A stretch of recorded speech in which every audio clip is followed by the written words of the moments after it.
Welcome to iDream media. So జనరల్గా obesity ఊబకాయం ఇదొక పెద్ద యూనివర్సల్ ప్రాబ్లం. అంటే బాడీ అంత సన్నగా ఉన్నా కానీ ఎంతో కొంత గుప్పెడంత పొట్టైనా ఉంటూ ఉన్న పరిస్థితి మనం చూస్తూ ఉన్నాము. జనరల్గా ఒబిసిటీ అంటే ఏంటి, ఎందుకు బరువు పెరుగుతారు, బరువు తగ్గాలంటే ఎటువంటి డైట్ ఫాలో అవ్వాలి, ఆహార నియమాలు ఏముంటాయి, ఇంట్లో ఉండి మనం బరువు తగ్గొచ్చా, వివరాలు తెలుసుకుందాం. ఈరోజు మనతో పాటు ప్రముఖ nutritionist and fitness trainer Lakshminarayana గారు ఉన్నారు. సార్ నమస్తే అండి. నమస్తే అండి. అంటే జనరల్గా ఒబిసిటీ ఊబకాయం ఎక్కడా కూడా చాలా స్లిమ్గా ఉన్నారు, బాగున్నారు అంటే ఇలా ఉంటేనే ఒక మెజర్మెంట్ ఉంటుంది కదా, ఉన్నారు అనే వాళ్ళు ఎక్కడ కనబడట్లేదు. బాడీ ఎంత సన్నగా ఉన్నా కాస్తైనా పొట్ట ఉంటున్న పరిస్థితి మనం చూస్తూ ఉన్నాము. ఈ ఊబకాయం ఒబిసిటీ అనేది ఇంత పెద్ద ప్రాబ్లం అనేది ఎందుకు అయింది, ఎందుకు ఇంతమందిలో మనం ఊబకాయం చూస్తున్నాం? సో ఇక్కడ యాక్చువల్గా మనకి చాలామంది వాళ్ళు లావు ఉన్నా సరే లేకపోతే అవుట్ ఆఫ్ షేప్లో ఉన్నా సరే అసలు వాళ్ళకి తెలియదు అనమాట. వాళ్ళు ఫస్ట్ అవుట్ ఆఫ్ షేప్లో ఉన్న సంగతి వాళ్ళకి తెలియదు. ఎవరైనా చెప్పినా కానీ మనం ఏమనుకుంటాం అంటే వాళ్ళతో కంపేర్ చేసుకుంటే నేను బాగానే ఉన్నాను కదా అనుకుంటారు. సో మనం ఎప్పుడు కూడా మనకన్నా బాగున్న వాళ్ళతో కంపేర్ చేసుకో అనమాట. మనకన్నా బాగాలేని వాళ్ళతో మనం కంపేర్ చేసుకుని నేను బాగానే ఉన్నాను కదా అని అంటాం. సో ఒక పర్సన్ అనేది వాళ్ళ యొక్క మెజర్మెంట్స్ ఎలా ఉన్నాయి, వాళ్ళు అవుట్ ఆఫ్ షేప్లో ఉన్నారా లేదా, ఫిట్గా ఉన్నారా లేదా తెలుసుకోవాలనుకుంటే మనకు ఓన్లీ ఒక ప్లేస్లోనే పాసిబుల్ అవుతుంది. అదేంటంటే మనం ఎప్పుడైనా సరే మిర్రర్ ముందుకు వెళ్ళినప్పుడు ఫ్రంట్ సైడ్లో కాకుండా సైడ్కి నిలబడాలి. సైడ్కి నిలబడి న్యూడ్గా సైడ్కి నిలబడినప్పుడు మాత్రమే మనకున్న యాక్చువల్ టమ్మీ ఏంటనేది బయటకు వచ్చేసింది. ఫ్రంట్ సైడ్ డైరెక్ట్గా నిలబడ్డారనుకోండి మీకు అసలు అర్థం కూడా కాదు. సైడ్కి నిలబడినప్పుడు మాత్రమే మనకున్న కొద్దిపాటి పొట్ట అయినా సరే బయటకు వచ్చేసింది. ఆ పోజులో మనం ఉండి మన అవతారం మనకు నచ్చితే మనం అప్పుడు ఫిట్గా ఉన్నామని చెప్పేసి కొద్ది గొప్ప చెప్పాలి. నాకు తెలిసి మీరు 1,00,000 మందిని తీసుకుంటే ఒకళ్ళు ఇద్దరు కరెక్ట్గా ఫిట్గా కనపడతారు. మిగతా వాళ్ళందరికి కూడా కొంచెం పొట్ట ముందుకు వచ్చేసింది. సో ఎందుకు వస్తుంది అంటే అందరికీ ఉంటుంది కదా, నాకు కూడా ఉంది, మనం చేసే వర్క్ అలాంటిది, సో ఆ మాత్రం రాదా అంటారు. మరి ఆ ఒకళ్ళిద్దరు కూడా అదే వర్క్ చేసుకుంటూ ఫిట్గా ఉండేవాళ్ళు బోలెడు మంది ఉంటారండి. వాళ్ళని ఎగ్జాంపుల్కి మనం ఎప్పుడు తీసుకోమని. సో ఇక్కడ ఏం జరుగుతుందంటే ఫస్ట్ ఆఫ్ ఆల్ మనం ఎప్పుడు కూడా మనం రిక్వైర్డ్ మనకి ఒక డేలో మనం ఎన్ని క్యాలరీస్ అయితే తినాలో మన మెయింటెనెన్స్కి, దానికన్నా ఎప్పుడు కూడా మనం ఒక 300-400 క్యాలరీస్ తక్కువనే తినాలి. ఎప్పుడు అంతే. వెయిట్ లాస్ డైట్ అనే కాదు, నార్మల్ డైట్ అయినా సరే మీరు ఎప్పుడు కూడా మీరు తినాల్సిన రిక్వైర్డ్ మెయింటెనెన్స్ క్యాలరీస్ కన్నా 300-400 క్యాలరీస్ మీరు ఎప్పుడైతే తక్కువ తింటారో అప్పుడే మీరు ఎప్పుడు ఫిట్గా కనపడతారు. రెండోది, మీరు డే అంతా కూడా మీరు ప్రోటీన్ ఎంత తీసుకుంటున్నారు అనేది చాలా ఇంపార్టెంట్. ఇక్కడ మీరు తీసుకున్న ఫుడ్ అంతా కూడా మీరు ఓన్లీ కార్బోహైడ్రేట్స్ నుంచే మీరు తీసుకుంటున్నారనుకోండి, మీరు స్టిల్ మళ్ళీ లావుగా కనపడతారు. అంటే ఇప్పుడు ఫర్ ఎగ్జాంపుల్ మీకు 2,000 క్యాలరీలు పర్ డేకి మెయింటెనెన్స్ కావాలనుకోండి, నేను 1,500 క్యాలరీస్ తిన్నాను అనుకోండి, నేను లావ్ అయ్యే ఛాన్స్ లేదు కదా, కానీ లావ్ అవుతారు. ఎట్లా అంటే ఇప్పుడు నేను మార్నింగ్ ఒక చిన్న లడ్డు తిన్నాను, 500 క్యాలరీలు వచ్చింది. మధ్యాహ్నం జిలేబీ తిన్నాను, 500 క్యాలరీస్ వచ్చింది. నేనేం తీసుకోలే, మార్నింగ్ లడ్డు, మధ్యాహ్నం జిలేబీ, నైట్ పూట ఒక ఏదో మిఠాయో లేకపోతే ఏ కాజు కత్తులు ఏదో తీసుకున్నాను, అది కూడా 500 క్యాలరీలు. మార్నింగ్ 5, మధ్యాహ్నం 5, నైట్ 5, మొత్తం మీద 1,500 క్యాలరీలు వచ్చింది. నాకు రిక్వైర్డ్గా పర్ డే వచ్చేసి 2,000 క్యాలరీలు కావాలి, నాకు ఇక్కడ 1,500 క్యాలరీలే వచ్చింది. ఇప్పుడు నేను సైన్స్ ప్రకారం అయితే లావ్ అవ్వకూడదు. టెక్నికల్గా చూసుకుంటే 2,000 తినాల్సింది 1,500 తిన్నాను కాబట్టి నేను లావ్ అవ్వకూడదు, కానీ ఇక్కడ నేను లావ్ అయిపోతాను. ఎందుకు లావ్ అవుతానంటే నేను తీసుకున్న దాంట్లో మొత్తం షుగర్సే ఉన్నాయి, ప్రోటీన్ లేదు, హెల్దీ ఫ్యాట్ లేదు, ఫైబర్ లేదు. నీ బాడీ అది మొత్తం తీసుకుని వెళ్ళి డంప్ చేసిద్ది అనమాట ఫ్యాట్లో, అది మొత్తం ఫ్యాట్ అయి కూర్చుంటుంది. నువ్వు తీసుకున్న 1,500 మొత్తం ఫ్యాట్ అయిపోద్ది. సో ఈ కేసులో మనం లావ్ అవుతాం. ఇప్పుడు ఇంకో పర్సన్ని మీకు ఇంకొక ఎగ్జాంపుల్ చెప్పాలంటే, ఒక పర్సన్కి మీదే బాడీ డబల్ తీసుకోండి, అంటే మిమ్మల్ని ఇప్పుడు మీ పేరు లక్ష్మి అనుకోండి, ఇంకొక లక్ష్మిని తీసుకోండి పక్కన, యాజ్ యూజువల్గా మీ క్లోన్ని తీసుకొని పెట్టండి. మీకు ఫుల్ రైస్ పెట్టి కర్రీ వేసి పెట్టాను అనుకోండి, 500 క్యాలరీలు వచ్చినాయి. ఇంకొక పర్సన్కి, ఇంకొక లక్ష్మికి రైస్ పెట్టి, గుడ్లు పెట్టి, కొన్ని నట్స్ పెట్టి, దాంట్లోకి కొంత వెజిటబుల్ కర్రీ పెట్టాను, అంటే మీకు ఓన్లీ కార్బోహైడ్రేట్స్ పెట్టాను. ఇంకొక ప్లేట్లో కార్బోహైడ్రేట్స్ పెట్టాను, ప్రోటీన్ పెట్టాను, ఫైబర్ పెట్టాను, హెల్దీ ఫ్యాట్ పెట్టాను. మీకు 500 క్యాలరీస్ ఇచ్చాను, ఇంకొక లక్ష్మికి 1000 క్యాలరీస్ ఇచ్చాను. మీ ఇద్దరు ఎవరు లావ్ అవుతారంటే 500 క్యాలరీలు తీసుకున్న లక్ష్మి లావ్ అవుతారు. ఎందుకు లావు అవుతారంటే మీరు ఓన్లీ కార్బోహైడ్రేట్ తింటున్నారు. కార్బోహైడ్రేట్ మీరు ఎక్కువ తిన్నారు అంటే మీకు బాడీలోకి ఇన్సులిన్ రిలీజ్ అవుతుంది. Insulin is the mother of fat అంటారు. అంటే మీ బాడీలో ఫ్యాట్ స్టోర్ అవ్వడానికి ఒక్కటే ఒక రీజన్ ఇన్సులిన్. ఇన్సులిన్ ఎవరి బాడీలో అయితే ఎక్కువ రిలీజ్ అవుతూ ఉంటుందో ఆర్ ప్రతిసారి రిలీజ్ అవుతూ ఉంటుందో వాళ్ళ బాడీలో ఎక్కువ ఫ్యాట్ ఉంటుంది. వీళ్ళ బాడీలో ఇన్సులిన్ అనేది ఎక్కువ రిలీజ్ కాదు. ఎందుకు? ఇన్సులిన్ అనేది రిలీజ్ అవుదాం అనుకుంటే అక్కడ ప్రోటీన్ అడ్డుపడతా ఉంటుంది, మళ్ళీ హెల్తీ ఫ్యాట్ అడ్డుపడతా ఉంటుంది, మళ్ళీ ఫైబర్ అడ్డుపడతా ఉంటుంది. సో వీళ్ళ బాడీలో ఇన్సులిన్ చాలా తక్కువ రిలీజ్ అవుతుంది. కానీ ఫస్ట్ కేసులో మాత్రం ఇన్సులిన్ చాలా ఎక్కువ రిలీజ్ అవుతుంది. ఎందుకంటే అక్కడ ప్రోటీన్ లేదు, ఫైబర్ లేదు, హెల్తీ ఫ్యాట్ లేదు, ఓన్లీ కార్బోహైడ్రేట్స్ తిన్నారు. తీసుకున్న క్యాలరీస్ తక్కువనే, బట్ ఉన్న కొద్ది గొప్ప క్యాలరీస్ అన్నీ కూడా కార్బోహైడ్రేట్స్. కానీ రెండో పర్సన్ తీసుకున్న క్యాలరీస్ చాలా ఎక్కువ, బట్ ఆ క్యాలరీస్ అన్ని కూడా ప్రోటీన్ నుంచి, హెల్తీ ఫ్యాట్ నుంచి, ఫైబర్ నుంచి లాగారు. సో ఈ రెండు కేసుల్లో ఈ 1000 క్యాలరీస్ తీసుకున్న పర్సన్ హెల్తీగా ఉంటారు, అతనికి డయాబెటీస్ రాదు, వాళ్ళు ఎక్కువ వెయిట్ కూడా పెరగరు. ఈ కేసులో మాత్రం తీసుకున్న క్యాలరీస్ తక్కువనే కానీ పర్సన్ లావ్ అయిపోతారు, కానీ డయాబెటీస్ కూడా వస్తుంది. ఒక సర్వే కూడా చెప్పారు, మొత్తం ప్లేట్లో మొత్తం రైసే ఉంటుంది, కర్రీస్ ఎక్కడో ఒక చిన్న మూలన ఉంటున్నాయి, మొత్తం అందువల్లే అన్ని రకాల అనారోగ్య సమస్యలు వస్తున్నాయి. అవును, ఎందుకంటే మన ఇండియాలో మోస్ట్ ఆఫ్ ది పీపుల్ అందరికీ కూడా ప్రోటీన్ డెఫిషియన్సీ ఉందండి. అంటే మన వాళ్ళకి ప్రోటీన్ పర్ డే ఎంత తీసుకోవాలో అసలు ఐడియా లేదు. అసలు మినిమం బేసిక్ ప్రోటీన్ కూడా మనం తీసుకోవట్లేదని సర్వేలో, WHO సర్వేలో తేలిందనమాట. ఇండియా వాళ్ళందరికీ డయాబెటిక్ క్యాపిటల్ ఎందుకు అవుతుంది అని రీసెర్చ్ చేస్తే ఇండియా వాళ్ళు ఎవరో కూడా ప్రోటీన్ తినరు అని తేల్చేశారు. పప్పు ఉంది కదా, పప్పులో ఎక్కువ ప్రోటీన్ ఉండదండి. పప్పులో చాలా తక్కువ, ఒక 10 గ్రాములు ఉంటుంది ప్రోటీన్ అంతే, మిగతా అంతా అది కార్బోహైడ్రేట్ అనమాట. మనం అంటే పప్పు కూడా ప్రోటీన్ అనుకొని మనం భ్రమపడుతున్నాం, పప్పులో ఏమి ఉండదు అసలు అక్కడ. అండ్ రెండోది, ఎప్పుడు 100 గ్రాముల పప్పు తీసుకుంటే మీకు దొరుకుతుంది ఆ 10 గ్రాములు కూడా. కానీ మనం తినే పప్పు ఎంత? చాలా తక్కువ, ఒక గరిటె వేసుకుంటాం లేకపోతే 2 గరిటెలు వేసుకుంటాం, అది 100 గ్రాములు అయితే ఉండదు. అంటే 100 గ్రాముల కందిపప్పు తీసుకుని మీరు వండితే ఆ కర్రీ ఎంత అవ్వాలి? అది 1/2 కిలో అవుద్ది. ఎందుకంటే అందులో వాటర్ పోస్తారు, వెజిటబుల్ చాలా వేస్తారు కాబట్టి అది 1/2 కిలో అవుతుంది. 1/2 కిలో పప్పు ఎవడని తింటాడా? 2 గరిటెలు తింటాం. 2 గరిటెలు మనం తినే పప్పు మ్యాక్సిమము 10 గ్రాములతో వండుతారు. 10 గ్రాముల పప్పు తింటే మనకి ప్రోటీన్ ఎక్కడి నుంచి వచ్చింది? 100 గ్రాములు తీసుకుంటేనే 10 గ్రాముల ప్రోటీన్ రావట్లేదు అక్కడ. మీరు ఇంక 10 గ్రాములు తీసుకుంటే 1 గ్రాము లేకపోతే 0.5 గ్రామ్స్ వచ్చింది మనకి. సో అది చాలా నెగ్లిజిబుల్ అండి. అందులోనే మనం నీళ్ళుగా వండుకుంటున్నామా, థిక్గా చేసుకుంటున్నాం అనేది ఇంపార్టెంట్. ఈ ఫ్యాక్టర్ కూడా ఉంటుంది. మళ్ళీ నీళ్ళుగానే వండుతాము, ఎక్కడ కూడా ఒక పప్పు ఇది ప్రోటీను మీరు అన్నట్లుగా అసలు ప్లేట్ మీల్ ఎట్లుండాలో కూడా ఒక ఐడియా లేకుండా పోయింది. అందుకనే మనకి ఇండియన్స్ ఎక్కువ కూడా ఈ ప్రోటీన్ డెఫిషియన్సీస్ ఉంటాయి. అదే మీరు ఆఫ్రికన్ కంట్రీస్ తీసుకోండి, 1 year దాటిన తర్వాత నుంచి వాళ్ళ పిల్లలందరికి కూడా 3 పూటలో కూడా నాన్ వెజ్జే పెడతారు. అంటే ఇక్కడ నాన్ వెజ్ గొప్పదని నేను చెప్పట్లేదు, ప్రోటీన్ గొప్పదని చెప్తున్నాను నేను. వాళ్ళు మార్నింగ్ పిల్లలకి చికెన్ పెడతారు, మధ్యాహ్నం ల్యాంబ్ పెడతారు, నైట్ పూట బీఫ్ కానీ లేకపోతే ఫిష్ కానీ ఇలాంటి, మళ్ళీ లేకపోతే చికెనే రిపీట్ చేస్తారు. 3 పూట్ల వాళ్ళకి ఓన్లీ ప్రోటీన్ ఎక్కువ పెడతారు. వాళ్ళ మెయిన్ టార్గెట్ వచ్చి ప్రోటీన్. అందుకే వాళ్ళు అండ్ వాళ్ళ సన్లైట్ కూడా చాలా ఎక్కువ ఉంటుంది. ఆఫ్రికన్ కంట్రీస్లో కొంచెం సన్ కూడా ఎక్స్పోజ్ ఎక్కువ ఉంటుంది కాబట్టి బాడీకి ఫుల్గా విటమిన్ డి కూడా అందుతుంది కాబట్టి ప్రోటీన్ తీసుకుంటూ ఉంటారు. కాబట్టి ఆ సన్ ఎక్స్పోజ్కి వాళ్ళు తట్టుకోలేక నీళ్ళు కూడా ఎక్కువ తాగుతారు. అండ్ వాళ్ళు వర్కౌట్ కూడా మనతో పోల్చుకుంటే 10 రెట్లు ఎక్కువ చేస్తారు. ఎందుకంటే అందుకే వాళ్ళ జెనెటిక్స్ అన్నీ కూడా 6 feet పైన ఉంటుంది. ఆఫ్రికన్స్ ఉన్నంత స్ట్రాంగ్ వాళ్ళు ఎవరు ఉండరు. ఎందుకు ఉంటారంటే బికాస్ ఆఫ్ వాళ్ళు వాటర్ ఇంటేక్ ఎక్కువ ఉంటుంది, సన్ ఎక్స్పోజ్ ఎక్కువ ఉంటుంది, నిద్ర కూడా ప్రాపర్గా ఈవినింగ్ 7 o'clock పడుకుంటారు వాళ్ళు. 7 to 3, 7 to 4 ఆ రెజిమే మెయింటైన్ చేస్తారు. మనకి మళ్ళీ అర్ధరాత్రి దాకా ఉంటారు వాళ్ళు. అండ్ వెయిట్ లిఫ్టింగ్ కూడా ఎక్కువ చేస్తారనమాట. మనతో పోల్చుకుంటే ఏంటంటే మనం ఉదయం ఇడ్లీ తింటాం, అందులో ఏం ప్రోటీన్లు ఉండవు, మధ్యాహ్నం రైస్ తింటాం, అందులో ప్రోటీన్ ఉండదు, రాత్రికి పుల్కాలు తింటాం, అందులో ప్రోటీన్ ఉండదు. అందుకే మన జీన్స్ అన్నీ కూడా యావరేజ్గా అమ్మాయిలు అయితేనేమో 5'2", అబ్బాయిలు అయితేనేమో 5'6", 5'7" ఆగిపోతుంటారు.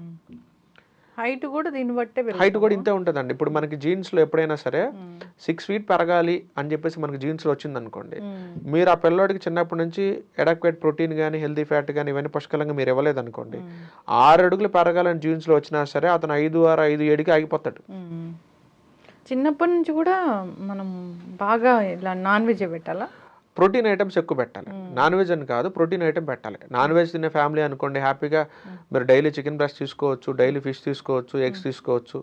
నాన్ వెజ్ తినని ఫ్యామిలీ అనుకోండి, పన్నీర్ పెట్టండి, మనకి సోయా చంక్స్ ఉన్నాయి అవి పెట్టండి, వైట్ చనా కాబులి చనా అంటారు అవి పెట్టండి, లేదా ప్రోటీన్ పౌడర్ ఉంటుంది, ఒక 13 years దాటిపోయిన తర్వాత ప్రోటీన్ పౌడర్ కూడా వాడుకోవచ్చు, అది పెట్టండి మీరు. టోఫు ఉంటుంది, సోయా పన్నీర్ అంటారు అది పెట్టండి మీరు, లేదా పెసరపప్పు ఉంటుంది, పెసరపప్పు ఉంటుంది అది పెట్టండి. ఇవి మీరు పర్ డేలో రోజు తీసుకోవాలి. కానీ మనం చేసే మిస్టేక్ ఏంటంటే నిన్న పన్నీర్ తింటాం, ఈరోజు టోఫు తింటాం, రేపు పెసరపప్పు తింటాం, ఎల్లుండి ఇంకేదో కాబూలి చనా తింటాం. నేను అన్ని తింటున్నాను కదా, నేను ఎందుకు మరి స్ట్రాంగ్ అవ్వట్లేదు అంటాం. నువ్వు రోజు తినాలి, రోజుకొకటి కాదు తినాల్సింది. నేను చెప్పిన లిస్ట్ ఏదైతే ఉందో అవి నువ్వు ప్రతిరోజు తినాలి. నువ్వు మార్నింగ్ తినాలి, మధ్యాహ్నం తినాలి, నైట్ తినాలి. అలా తింటే నీ హైట్కి వెయిట్కి కావాల్సిన ప్రోటీన్ నీ బాడీకి అందుతుంది. నువ్వు ఆబ్వియస్గా నువ్వు స్ట్రాంగ్గా ఉంటావు, నీ మెటబాలిజం కూడా చాలా స్పీడప్ ఉంటుంది, నీకు ఎలాంటి హార్మోనల్ ఇష్యూస్ రావు, నువ్వు వెయిట్ కూడా పెరగకుండా చాలా ఫిట్గా కనపడతావు మనిషి అన్నవాడు. సో ఈ వెయిట్ లాస్ కేటగిరీలో మేజర్గా మనకి ప్లే అయ్యేది ఏంటంటే ఇన్సులిన్. ఇన్సులిన్ అయితే ఎవరి బాడీలో ఎక్కువ రిలీజ్ అవుతుందో, ఆర్ రిలీజ్ అయిన ఒక్కసారైనా సరే ఎక్కువ అమౌంట్ రిలీజ్ అవుతుందో వాళ్ళ బాడీలో ఫ్యాట్ అనేది విపరీతంగా స్టోర్ అవుతుంది. సో ఈ ఫ్యాట్ లాస్ చేసే వాళ్ళకి నేను ఇచ్చే సజెషన్ ఏంటంటే ఇన్సులిన్ స్పైక్ అయ్యే ఫుడ్లు మీరు టచ్ చేయొద్దు. ఏ ఫుడ్ తీసుకుంటే ఇన్సులిన్ స్పైక్ అవుద్దో చూసుకోండి, అవి మీరు టచ్ చేయొద్దు. ఆర్ మీరు తినాలనుకుంటే ఇన్సులిన్ అనేది చాలా లో స్పైక్ ఉన్న ఫుడ్లు మీరు తినొచ్చు. అసలు ఇన్సులిన్ నాకు వద్దనుకోండి, నేను ఇన్సులిన్ స్పైక్ నాకు అవసరం లేదనుకోండి, మీరు చికెన్ తీసుకోండి, ఫిష్ తీసుకోండి, గుడ్లు, పన్నీరు, టోఫు ఇట్లాంటివి తీసుకోండి, ఇన్సులిన్ స్పైకే ఉంటుంది. ఎందుకంటే అందులో కార్బోహైడ్రేట్లు 0. అవి మీరు ఎంత తిన్నా ఇన్సులిన్ రిలీజ్ కాదు కాబట్టి అవి ఫ్యాట్లో కన్వర్ట్ కావు కాబట్టి మీరు వెయిట్ లాస్ అవుతూ ఉంటారు.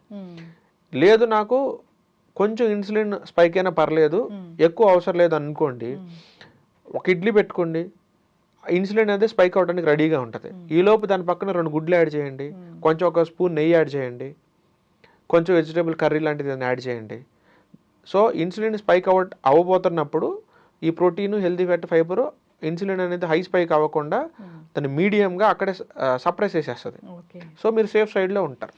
మరి వెంటనే ఇప్పుడు ఇన్నాళ్ళు రైస్ తినే అలవాటు ఉంది, వెంటనే ఆపేయాలి అంటే బాడీ యాక్సెప్ట్ చేస్తుందా?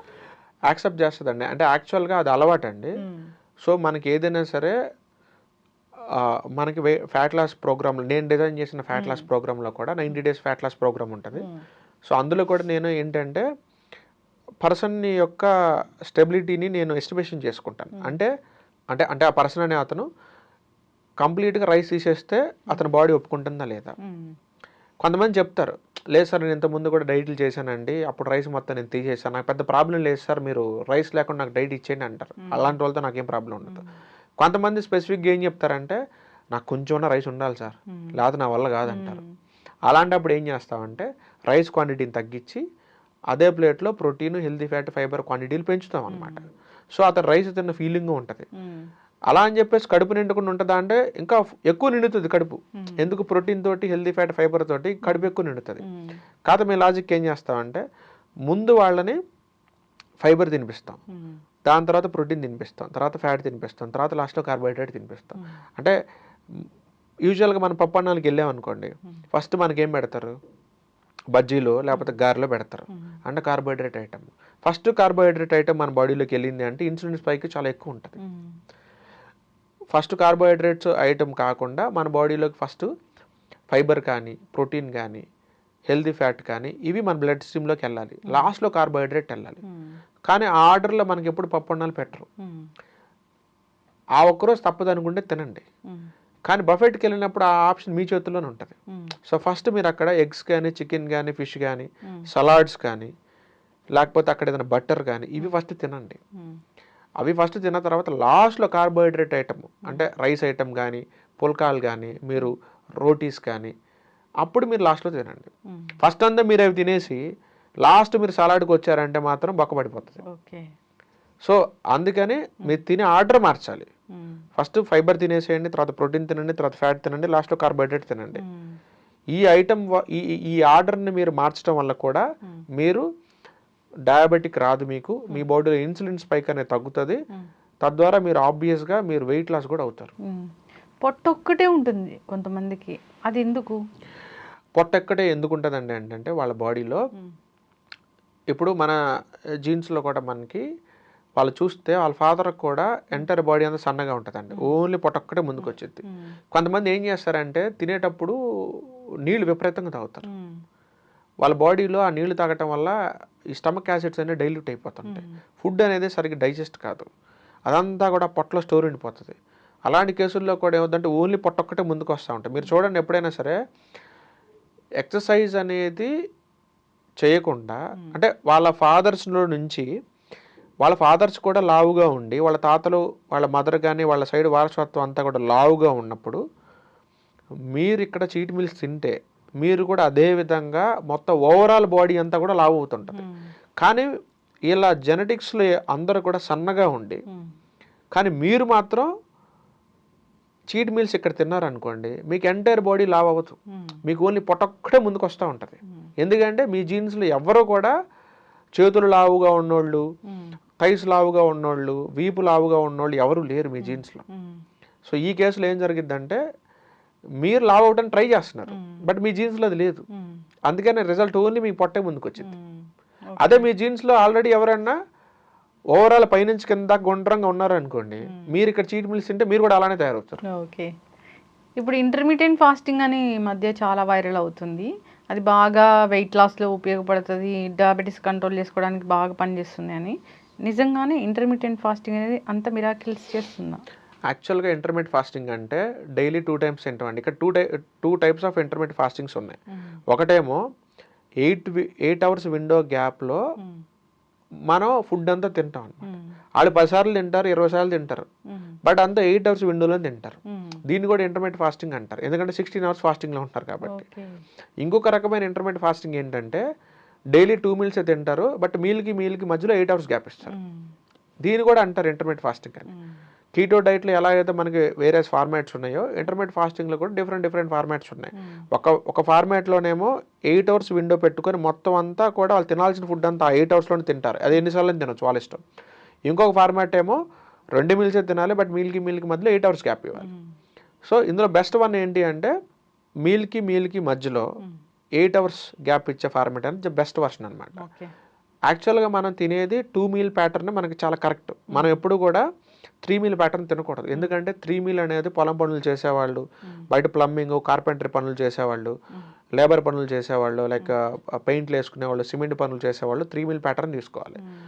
ఆఫీసులో కూర్చొని జాబ్ చేసేవాళ్ళు ఎవరైనా సరే 2 meals తినాలి, వాళ్ళు 3 meals తినడానికి వీలు లేదు. అసలు ఆ 2 meals తిన్నా కానీ ఆ 2 meals తాలూకు ఎనర్జీని కూడా మనం ఖర్చు పెట్టాం. మరీ ఇంక 1 meal తీసుకుంటే రోజు లాట్ ఆఫ్ పొల్యూషన్ మన బాడీలోకి వెళ్తూ ఉంటుంది, వాటన్నిటిని క్లీన్ చేయాలి, చాలా టాక్సిన్స్ లోపలికి వెళ్తూ ఉంటుంది, వాటన్నిటిని మన బాడీ క్లీన్ చేసుకోవడానికి కొన్ని మైక్రో న్యూట్రియంట్స్ కావాలి కాబట్టి 2వ మీల్ మనం తినాలి. కానీ యాక్చువల్గా 2వ మీల్ కూడా అవసరం లేదు. 2 meals అంటే మార్నింగ్ బ్రేక్ఫాస్ట్ కూడా మీల్ అంటామా? ఏదైనా అండి ఒక మీలేనండి. అంటే ఇప్పుడు ఫర్ ఎగ్జాంపుల్ లంచ్ మీరు బ్రేక్ఫాస్ట్ అనేది మీరు స్కిప్ చేయండి, డైరెక్ట్గా లంచ్ బ్రంచ్ అంటాం మనం దాన్ని, లంచ్ ప్లస్ బ్రేక్ఫాస్ట్ కలిపితే బ్రంచ్ అంటారు కదా. 11 o'clock అప్పుడు ఒకసారి తినండి, 4 to 5కి ఒకసారి తినండి. ఇలా మీరు 2 meals తీసుకున్నారనుకోండి, మీరు హ్యాపీగా వెయిట్ లాస్ అయిపోవచ్చు. మార్నింగ్ లేవగానే చాలా మందికి ఆకలిస్తుంది కదా. ఆకలేస్తుందండి. మీరు అలాంటప్పుడు మీరు 8 తర్వాత మీకు ఆకలేసింది అనుకోండి, ఫర్ ఎగ్జాంపుల్ 9 o'clock మీరు తినండి. మళ్ళీ సెకండ్ మీల్ వచ్చేసి మీకు ఈవినింగ్ 3కో 4కో 5కో 6కో మీరు తినండి, ఏదైనా 2 times. 3కో 5కో తిని ఆపేయాలి 2 times తినాలి మన డేలో. తర్వాత ఎప్పుడైనా మరి 5 నుంచి 9 వరకు వాళ్ళు పడుకోవడానికి టైం ఉంటుంది కదా, ఆకలి వేయడాలు, స్నాక్స్ తినాలనిపించడాలు ఇలాంటివన్నీ అసలు ఏం ఉండవండి. మన బాడీకి కొన్ని రోజుల పాటు అవి తిని ఆ టైంకి అది అలవాటు అయ్యి ట్రిగ్గర్ చేస్తూ ఉంటుంది. రోజు నువ్వు ఈ టైంలో ఏదో ఒకటి తింటున్నావు కాబట్టి ఇప్పుడు కూడా ఏదో ఒకటి తిను అని అడుగుతుంటుంది తప్ప, అది మీరు ఒక 20 రోజులు ప్రాక్టీస్ చేశారంటే మాత్రం మీ బాడీ మిమ్మల్ని అడగదు. స్టార్టింగ్ మీకు కావాలనుకున్నప్పుడు అలా అనిపిస్తే బటర్ మిల్క్ తీసుకోవటమో లేకపోతే పాలు తీసుకోవటమో మీరు చేయొచ్చు. కానీ ఒక మెల్లమెల్లగా 20 రోజులు మీ బాడీకి అలవాటు అయిపోయిన తర్వాత మీకు ఆ సెన్సేషన్ కూడా పోతుంది. ఇప్పుడు మనం చాలా వింటాము, ఇది వెయిట్ లాస్ సాలెడ్ లేదా ఇది weight loss tea, honey lemon తీసుకోండి మార్నింగ్ వెయిట్ లాస్ అవుతారు అనేవి నిజంగా పనిచేస్తాయి? అసలు పని చేయమండి. ఎందుకంటే ఈ పౌడర్ తీసుకుంటే డయాబెటీస్ తగ్గుతుంది, లేకపోతే ఈ ప్రోడక్ట్ వాడితే మీరు వెయిట్ లాస్ అవుతారు అనేది మార్కెట్లో లేదు. చాలామంది పౌడర్లు అమ్ముతూ ఉంటారు, ఆ కంపెనీ పేర్లు మనం చెప్పకూడదు, బట్ అమ్ముతూ ఉంటారు. బట్ వాళ్ళ బ్యాక్గ్రౌండ్లో వాళ్ళకి డైట్ షీట్ కూడా ఇస్తారు. ఆ డైట్ షీటు అంతెందుకు నా దగ్గరికే చాలామంది పాపులర్ బ్రాండ్స్ వాళ్ళు వచ్చారు. మేము మా క్లయింట్స్కి డైట్ ఇచ్చుకోవాలి, బట్ డైట్ ఏమి ఇవ్వాలో మాకు తెలియట్లేదు, మీరు డైట్ ఇవ్వండి. మేమేం చేస్తామంటే ఈ డైట్ని అడ్డం పెట్టుకొని మా ప్రోడక్ట్ని సేల్ చేసుకుంటాం. అంటే చూసిన వాళ్ళకి ఏంటంటే ఈ ప్రోడక్ట్ వల్ల తగ్గుతున్నారని అనుకుంటారు, కానీ బ్యాక్గ్రౌండ్లో వర్క్ అవుతుంది డైట్. కానీ ముందు మాత్రం ఈ ప్రోడక్ట్ మేము చూపించుకొని మేము సేల్ చేసుకోవాలి అని అంటారు. అలాగా మా దగ్గర నుంచి డైట్ షీట్లు తీసుకుంటారు. బరువు ఇంతవరకు ఎక్కువగా లేరు, పెరగకూడదు అంటే వాళ్ళు మార్నింగ్ నుంచి నైట్ వరకు ఎలాంటి డైట్ తీసుకోవాలి? బరువు అంటే ఇప్పుడు ఐడియల్ వెయిట్లో ఉన్నారు, ఇక ఫ్యూచర్లో పెరగకూడదని అనుకున్నప్పుడు ఒకవేళ వాళ్ళు ఆఫీస్ వర్క్ చేసేవాళ్ళు అయితే 2 మీల్ ప్యాటర్న్ నేను రికమెండ్ చేస్తాను. మార్నింగ్ ఒకసారి, ఈవినింగ్ ఒకసారి తీసుకోండి. And at the same time నేను చెప్పినప్పుడు మీరు ఎంతైనా తినండి, అది మీ ఇష్టం. 2 మీల్సే తీసుకోండి, బట్ మీ ప్లేట్లో మాత్రం ఖచ్చితంగా protein, healthy fat, fibre, carbohydrates మీరు చూపించగలగాలి. నాకు మార్నింగ్ చూపించాలి, ఈవినింగ్ చూపించాలి. మీరు ప్రోటీన్ ఐటమ్స్ ఏముంటాయి అనేది మీరు కావాలంటే గూగుల్లో లిస్ట్ తీసుకోండి, హెల్దీ ఐటమ్ లిస్ట్ తీసుకోండి, ఫైబర్ లిస్ట్ తీసుకోండి, కార్బోహైడ్రేట్ లిస్ట్ తీసుకోండి. 4 నుంచి ఒక్కొక్క ఐటమ్ మీరు పిక్ చేసుకోండి, దాన్నే మీరు రెసిపీ కింద చేసుకుని మీరు తినండి. అంతే, సింపుల్ సొల్యూషన్. మీరు జీవితంలో వెయిట్ పెరగరు. అండ్ మీ ఏజ్ కొంచెం చిన్న ఏజ్ అనుకోండి, ఫర్ ఎగ్జాంపుల్ 20 నుంచి ఒక 30 మధ్యలో మీరు అట్లా ఉన్నారనుకోండి, మీరు ఆఫీసు ఇల్లు ఆఫీసు వర్క్ చేస్తున్నా కానీ మీకు 2 మీల్ ప్యాటర్న్ తీసుకోవటం వల్ల మీరు పెద్దగా వెయిట్ పెరగరు. కానీ ఎప్పుడైతే మీరు ఏజ్ పెరిగే కొద్దీ మీ ఆర్గాన్స్, మీ మెటబాలిజం కూడా చాలా స్లో డౌన్ అయిపోతాయి, వాటి పెర్ఫార్మెన్స్ కూడా చాలా స్లో డౌన్ అయిపోతుంది. సో అప్పుడు ఓన్లీ డైట్ ఒకటే మిమ్మల్ని కాపాడదు, డైట్ ప్లస్ ఎక్సర్సైజే మిమ్మల్ని కాపాడుతుంది. సో ఎవరైతే ఎక్సర్సైజ్ రోజు చేస్తూ ఉంటారో వాళ్ళు ఎప్పుడు ఐడియల్ వెయిట్లో ఉంటారు. మీరు వెయిట్ పెరిగినాక ఎక్సర్సైజ్ చేయటం కాదండి, మీరు నార్మల్ వెయిట్లో ఉన్నప్పుడే మీరు ఎక్సర్సైజ్ చేయడం స్టార్ట్ చేస్తే ఏ రోజు కూడా మీరు అసలు వర్కౌట్ అనేది మీరు ఆపకూడదు. 7 రోజులు చెయ్యాలి, 365 రోజులు చెయ్యాలి. వారంలో ఒక రోజు రెస్ట్ ఇస్తాను అట్లేం కుదరదండి. వారంలో రెస్ట్ ఒక్క రోజు కూడా మీరు ఇవ్వడానికి వీల్లేదు. 365 రోజులు మీరు వర్కౌట్ చేయండి. 365 రోజులు మీరు 2 మీల్ డైట్ ప్యాటర్న్ మీరు ఫాలో అవ్వండి, మీరు జీవితంలో వెయిట్ పెరగరు. డైటీషియన్స్ దగ్గర డైట్ తీసుకున్నాక ఆ 30 రోజులు 90 రోజులు ఏదో పీరియడ్ ఉంటుంది, 3 months 90 days అట్లా అయ్యాక అప్పటి వరకు తగ్గినట్లే తగ్గి ఎప్పుడైతే డైట్ మానేస్తారో మళ్ళీ బరువు పెరుగుతున్నారు. యథా రాజా తదా ప్రజ అన్నట్లు. ఎందుకంటే అండి ఇక్కడ 2 things అండి. ఒకటి, డైట్ చేసినప్పుడు కొద్ది గొప్ప వెయిట్ తగ్గుతారండి. వెయిట్ తగ్గినప్పుడు వెయిట్తో పాటుగా వాళ్ళ బిఎంఆర్ కూడా పడిపోతుంది అనుకోండి. అంటే 1500 క్యాలరీస్ తీసుకుంటే బరువు పెరగాల్సిన పర్సన్ ఇప్పుడు 500 క్యాలరీలు తింటేనే బరువు పెరిగే స్టేజ్కి వచ్చేసాడు. ఎందుకు అంటే డైట్ చేసే ప్రాసెస్లో వాళ్ళు నోరుని కట్టేసుకొని, నేను చెప్పిన ఇందాక 4 ఇంగ్రీడియంట్స్ చెప్పాను కదా మీకు, protein, healthy fat, fibre, carbohydrates, ఈ ఫార్ములా ఫాలో అవ్వకుండా ఓన్లీ ఉదయం 3 ఇడ్లీ తినేవాళ్ళు 1.5 ఇడ్లీ తింటాం, మధ్యాహ్నం 2 కప్పులు రైస్ తినేవాళ్ళు 1 కప్పు రైస్ అయితే తింటాం, రాత్రిపూట 3 పుల్కాలు తినేవాళ్ళు 1 పుల్కన 1.5 పుల్కన తింటాం. ఈ ప్యాటర్న్లో కనుక మీరు డైట్ కనుక మీరు ఫాలో అయితే మీరు వెయిట్ లాస్ అవుతుందో పాటు మీ బిఎంఆర్ కూడా పడిపోద్ది. అప్పుడు మీరు 1500 క్యాలరీల కన్నా ఎక్కువ తింటే వెయిట్ పెరిగేవాళ్ళు ఇప్పుడు 500 క్యాలరీలు తింటేనే మీరు వెయిట్ పెరిగిపోతారు, మీరు వెయిట్ లాస్ అవుతారు. మీకు వెయింగ్ మెషిన్ మీద మీ స్కేల్ మారిపోతుంది. కానీ 2-3 ఇడ్లీలు తింటే మళ్ళీ మీరు వెయిట్ పెరిగేసిపోతారు. 2-3 ఇడ్లీలు తింటే మళ్ళీ మీరు వెయిట్ పెరిగిపోతారు. ఎందుకంటే మీరు వెయిట్ లాస్తో పాటుగా మీ బిఎంఆర్ని కూడా పడేసుకున్నారు. మనం వెయిట్ లాస్ చేసి ఎలా ఉండాలి అంటే 1500 దగ్గర ఉండాల్సింది మన బిఎంఆర్ కాస్త 1200కి 1300 దగ్గరకు ఆగాలి.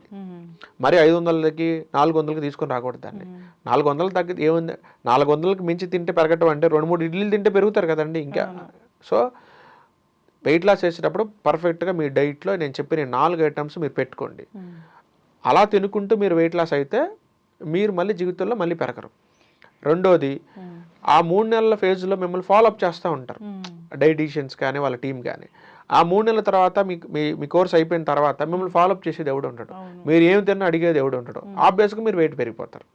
ఇంకొకటి మనం చాలా చూసాము, చాలా ఆన్లైన్లో వెయిట్ ప్రోగ్రామ్స్, వాళ్ళు వాయిస్ మెసేజ్ పంపిస్తారు, ప్లేట్లో చూస్తే పెద్ద ప్లేటు, దాంట్లో ఏమీ ఉండవు, ఒక 2 నట్స్, ఒక 2 ఫ్రూట్ ముక్కలు ఇట్లాగే ఉంటాయి. దాన్ని డైట్ అంటామా మనం? యాక్చువల్గా అవి డైట్ కాదండి. నేను చెప్పాను కదా, అవి అసలు డైట్ షీట్లు కాదు అవి. యాక్చువల్గా ఏంటి అంటే పెద్ద పెద్ద వాళ్ళందరూ ఈ ఫ్యాట్ లాస్కి డైట్లు ఇచ్చే వాళ్ళందరూ ఏం చేస్తారంటే పర్సన్స్ దగ్గర నుంచి డైలీ ఫోటోలు తీసుకుంటారు. మీ ప్లేట్ నాకు పెట్టండి, మీరు ఏం తింటున్నారు అని అడుగుతారు. మనం పెట్టిన ఫోటోలు తీసుకొని ఇంకో పర్సన్స్కి పెడతారు. వాళ్ళ దగ్గర ఫోటోలు తీసుకొని ప్లేట్ అంటే ఇలా ఉండాలని మీకు పెడతా ఉంటారు. ఆ ఫోటోలు మీకు తిప్పి తిప్పి తిప్పి తిప్పి పెడతా ఉంటారు. వాళ్ళ దగ్గర స్టాండర్డ్ డైట్ ప్లేట్ అనేది ఏమి ఉండదు. వాళ్ళు ఒక స్టాండర్డ్ డైట్ ప్లేట్ పెట్టుకొని ఇదిగో డైట్ అంటే ఇలా ఉండాలని చూపించాలి, కానీ అట్లా చేయరు వాళ్ళు. క్లయింట్ ఇచ్చిన షీట్ తీసుకుని ఇంకో క్లయింట్కి పంపిస్తారు. ఆబ్వియస్గా అడుగుతారు కదండి, క్లయింట్ జాయిన్ అవ్వడానికి వచ్చినప్పుడు ఎంతమంది తగ్గిన రిఫరెన్స్ చూపించండి అని అడుగుతారు. ఆబ్వియస్గా ఏం చేయాలి, మీరు తగ్గిన ఫోటోలు నా దగ్గర ఉంటాయి కాబట్టి నేను మీ వేరే వాళ్ళకి షేర్ చేయాలి. మరి వాళ్ళకి షేర్ చేసిన సంగతి నేను వాళ్ళకి చెప్తానా? చెప్పను కదా నేను. ప్లస్ సార్ డైట్ అంటే మేము ఎలా తింటున్నారో మాకు అర్థం కావట్లేదు సార్, రెఫరెన్స్ ఒక ప్లేట్ పెట్టండి అంటారు. అప్పుడు నేనేం చేస్తాను, లక్ష్మి గారు ఇచ్చిన ప్లేట్ తీసుకుని వచ్చి ఇంకొక ఎంకాయమ్మకో ఎవరికి పంపిస్తాను నేను. వాళ్ళ చూసి ఓహో సార్ దగ్గర ఇన్ని ప్లేట్లు ఉన్నాయి అనమాట అనుకుంటారు, కానీ అది యాక్చువల్గా మా దగ్గర ఉండవు. అవి వేరే క్లయింట్లు ఇచ్చిన ప్లేట్లు వాళ్ళకి పంపించేస్తాను అనమాట. సో అక్కడ ఫెయిల్ అవుతుంటది. యాక్చువల్గా చాలా మంది నేను చూసాను, ఒక యాపిల్ తిను, ఒక యాపిల్ అనేది ఉండనే ఉండదు, యాపిల్లో ఒక 2 ముక్కలు తిను, అవి ఫెయిల్ అవుతాయి. ఎందుకంటే మీరు ఎప్పుడైనా చూడండి, హీరోయిన్స్ వీళ్ళందరూ కూడా వెయిట్ లాస్ అయినప్పుడు చాలా అందంగా కనపడతారు. కానీ మన ఇంటి దగ్గర సుబ్బారావు అప్పారావు ఎవరో ఒకరు వెయిట్ లెస్ అయితే మాత్రం అరే ఇడికేంట్రా క్యాన్సర్ వచ్చిందా, ఇడికేంటి ఎయిడ్స్ వచ్చిందా, ఇది ఎట్లా తగ్గిపోయాడు ఏంటి, నువ్వు ఇంత ముందే బాగున్నారు ఇప్పుడు చండాలంగా లేవంటారు. మరి వాళ్ళు ఎందుకు వెయిట్ లెస్ అయితే అందంగా ఉంటున్నారు, వీళ్ళు ఎందుకు వెయిట్ లెస్ చండాలంగా ఉంటున్నారంటే వీళ్ళు వెయిట్ లాస్ అయ్యే ప్రాసెస్లో నేను చెప్పిన carbohydrate, protein, healthy fat, fibre formula follow అయ్యారు. వీళ్ళు వెయిట్ లాస్ అయినప్పుడు ఏం ఫార్ములా ఫాలో అయ్యారంటే 3 ఇడ్లీలు 1.5 చేశారు, మధ్యాహ్నం అన్నాన్ని గుప్పడి చేశారు, 3 పుల్కాలు 1.5 పుల్కా చేశారు. అంతే, తినే క్వాంటిటీని తగ్గించారు తప్ప నేను చెప్పిన 4 ఇంగ్రీడియంట్స్ వీళ్ళ ఫుడ్లో వీళ్ళు యాడ్ చేసుకోలేదు. అందుకే వీళ్ళు తగ్గితే వెయిట్స్ పేషెంట్ లాగా ఉంటారు. చక్కటి ఇన్ఫర్మేషన్ అండి. మనము వెయిట్ లాస్ గురించి మళ్ళీ చేద్దాము ఎపిసోడ్స్. అంటే వాళ్ళకి ఏం ఇష్యూస్ ఉన్నాయి, ఎందుకు వెయిట్ పెరిగారు, ఎట్లా తగ్గించాలి అనేది అలా సిరీస్ కంటిన్యూ చేద్దాము. చాలా చక్కటి విషయాలు చెప్పారు, అందరు ఫాలో అవ్వాలని కోరుకుందాము. చక్కటి ఇన్ఫర్మేషన్, ధన్యవాదాలు. థ్యాంక్ యూ అండి. And for more videos, Please subscribe to iDream. Please subscribe to iDream. Please subscribe iDream. And please subscribe to iDream. For more videos, subscribe to iDream. please like, share and subscribe to the channel. Congratulations, iDream. Subscribe to iDream. Subscribe to iDream. So subscribe to iDream Media. iDream की iDream team अंदर की huge congratulations. Please subscribe iDream Media. Please subscribe to iDream. Subscribe iDream. Please subscribe to iDream. iDream అంటే నా కళల channel subscribe చేసుకున్న నోరు తిరుగుతలేదు, మీరైతే గంట గుర్తు కొట్టండి. For more such videos, please subscribe to iDream. Subscribe to iDream. Please subscribe to iDream. Please subscribe iDream Media. Please do subscribe to iDream. Please subscribe to iDream Media. For best entertainment and information, please subscribe iDream. And don't forget to subscribe to iDream.